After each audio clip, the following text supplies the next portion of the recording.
everybody has different focuses on where they're investing in real estate. Some people cast a net over the entire country.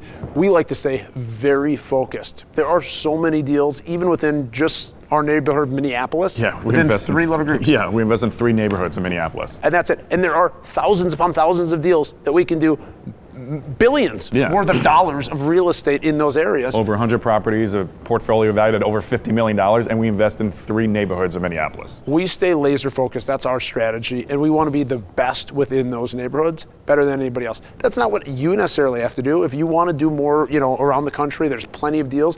The only thing that I would give you a piece of advice on is just make sure you have a focus of what you're looking for. Otherwise, you're going to be looking at deals all over the place all the time, and you're going to be making a gazillion offers, and they just aren't going to work. You just need to have a niche. Very important. Yeah, we learned that just a lot of students ask us, should I be invested in this? Should I do this strategy, this strategy? You need to have a niche. You need to have those blinders on. You need to stay super focused and super clear where you want to invest and what you want to invest in.